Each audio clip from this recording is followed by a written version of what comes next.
Hi friends, welcome to Annamayya IAS academy. So ఈరోజు మనం ఈ వీడియోలో అక్టోబర్ 2025లో నీతి ఆయోగ్ సమర్పించిన ఒక నివేదిక గురించి చర్చించుకుందాం. సో కృత్రిమ మేధ మీద అంటే భారతదేశంలో సమ్మిళిత అభివృద్ధిని సాధించడానికి కృత్రిమ మేధ ఏ విధంగా ఉపయోగపడుతుందనే దాని మీద ఒక నివేదికని నీతి ఆయోగ్ సమర్పించడం జరిగింది. How artificial intelligence will play an important role in inclusive development of India. On that there was a report of Niti Aayog. So దాంట్లో ఉన్న కొంచెము ముఖ్యమైన డేటా గురించి మనం చర్చించుకుందాం. సో మీకు అందరికీ తెలిసిన విషయం ఏంటంటే భారతదేశం 2047 నాటికి ఒక అభివృద్ధి చెందిన దేశంగా అవ్వాలని లక్ష్యం పెట్టుకుంది. సో అలానే మనకు భారతదేశంలో దాదాపు 49 కోట్ల మంది కార్మికులు అసంఘటిత రంగంలో పనిచేస్తున్నారు. అంటే అసంఘటిత రంగం అంటే ఉద్యోగాలు కోల్పోయినప్పుడు వారికి ఎటువంటి భద్రత ఉండదన్నమాట. సో భారతదేశంలో ఉన్న శ్రామికుల్లో 90% అసంఘటిత రంగంలోనే ఉన్నారు. సో వారి సంఖ్య దాదాపుగా 49 కోట్లు. సో ఈ 49 కోట్ల మంది జీవితాలను బాగు చేయడానికి కృత్రిమ మేధని ఏ విధంగా ఉపయోగించుకోవాలి అని నీతి ఆయోగ్ నివేదిక చెప్పడం జరిగింది. అలానే మనకు 2047 నాటికి భారతదేశం అభివృద్ధి చెందిన దేశం అవ్వాలి అంటే మన జీడిపి దాదాపు $30 ట్రిలియన్ చేరుకోవాలి. ప్రస్తుతం మనకు భారతదేశం యొక్క జీడిపి పరిమాణము ఇట్ ఈస్ $4.1 ట్రిలియన్. నేను మళ్ళీ చెబుతున్నా, గతంలో కూడా చెప్పాను, భారతదేశం ప్రపంచంలో అతిపెద్ద ఆర్థిక వ్యవస్థ America $30 trillion, China $20 trillion, Germany 3వ అతిపెద్ద ఆర్థిక వ్యవస్థ $4.7 ట్రిలియన్. అలానే మనకు ఇండియా 4వ అతిపెద్ద ఆర్థిక వ్యవస్థ $4.1 ట్రిలియన్. అంటే 2047 నాటికి మన ఆర్థిక వ్యవస్థ $30 ట్రిలియన్ అవ్వాలి. అలానే అభివృద్ధి చెందిన దేశం అవ్వాలి అంటే పర్ క్యాపిటల్ ఇన్కమ్ దాదాపుగా $18,226 పెరగాలి. సో ఇది జరిగిన రోజే మనము భారతదేశాన్ని అభివృద్ధి చెందిన దేశంగా పరిగణించగలం.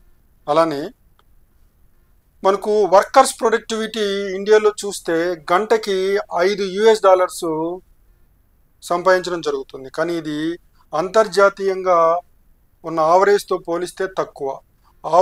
Overall average at the global level of worker is $11.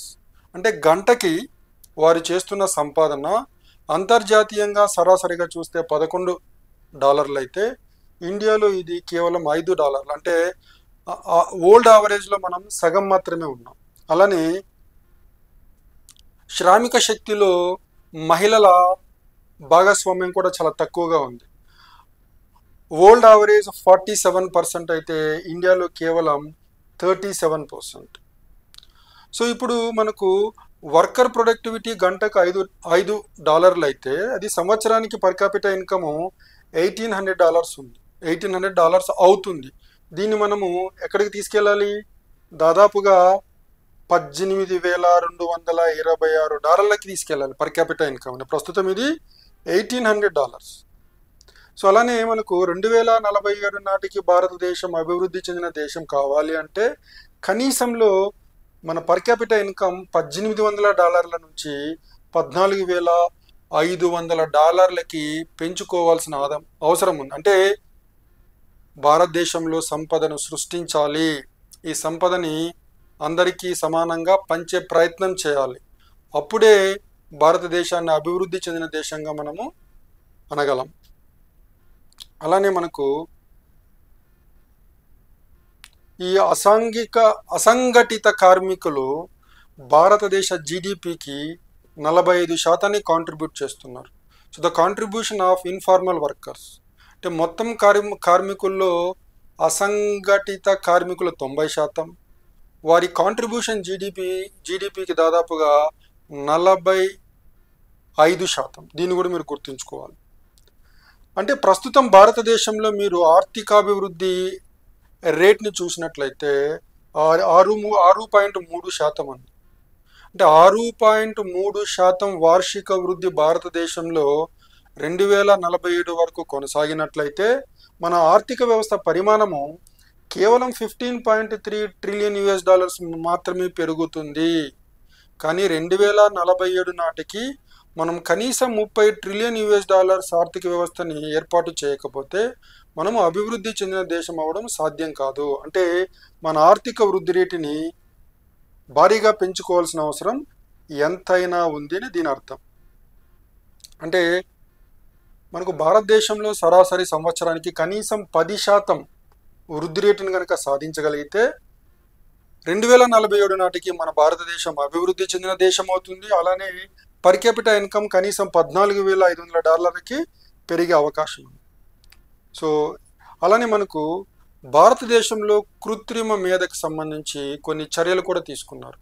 మనకు 2024లో ఇండియా ఆర్టిఫిషియల్ ఇంటెలిజెన్స్ మిషన్ అనే ఒక పథకాన్ని అమలు చేయడం జరుగుతుంది.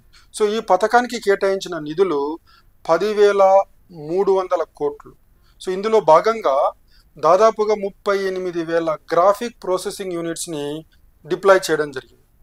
అలానే మనకు ఈ ఆర్టిఫిషియల్ ఇంటెలిజెన్స్ టెక్ రంగాల్లో ఉపాధి పొందుతున్న వ్యక్తుల సంఖ్య దాదాపు 60 లక్షల మంది. అలానే ఇది 2025 నాటికి ఈ రంగం ద్వారా వచ్చే ఆదాయం మనకు దాదాపుగా $280 బిలియన్ ఉంటుంది అనే ఒక అంచనా వేయడం జరిగింది. అలానే కృత్రిమ మేధ ఉపయోగించడం వల్ల ఆర్టిఫిషియల్ ఇంటెలిజెన్స్ వల్ల 2035 నాటికి మనకు ఆర్థిక వ్యవస్థకి అదనంగా $1.7 ట్రిలియన్ చేరుతుంది. Indian economy contribution of artificial intelligence to Indian economy by 2035 will be $1.7 trillion. అలానే ఇందాక నేను చెప్పినట్లు 2024లో ఇండియా ఆర్టిఫిషియల్ ఇంటెలిజెన్స్ మిషన్కి కేంద్ర ప్రభుత్వం కేటాయించిన నిధులు 10,371 కోట్లు. అంటే 2024-29 మధ్యలో దాదాపు 5 సంవత్సరాల పాటు ఇది అమల్లో ఉంటుంది.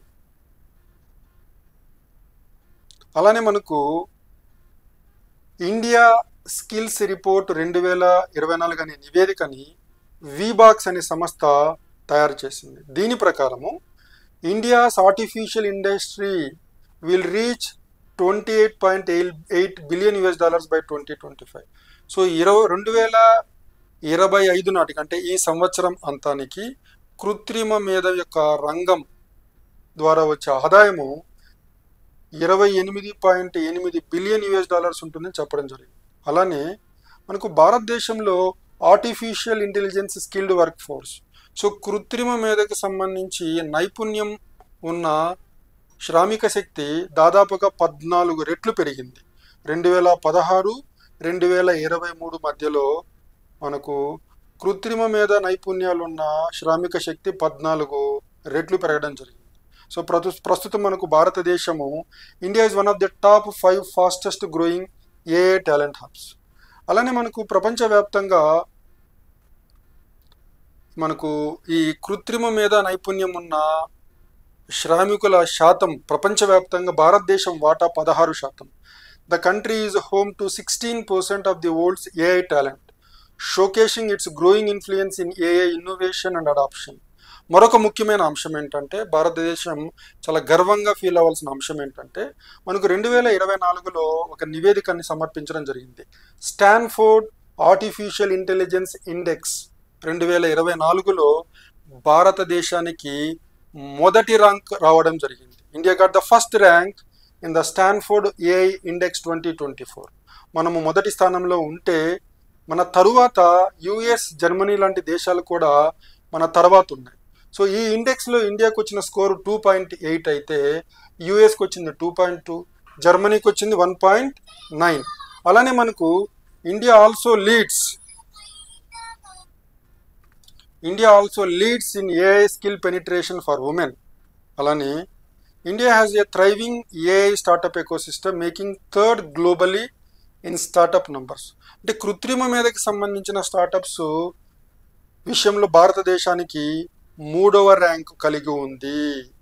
అలానే భారతదేశంలో కృత్రిమ మేధ మార్కెట్ 2025 నాటికి $28 బిలియన్ పెరుగుతుందని, 2032 నాటికి ఇది $130 బిలియన్ పెరుగుతుందని ఒక అంచనా. సో ఇది మనకు సమ్మిళిత అభివృద్ధికి కృత్రిమ మేధ చేసే సహకారం మీద నీతి ఆయోగ్ ఇచ్చిన నివేదికలోని సారాంశము మరియు data. So thank you and all the best.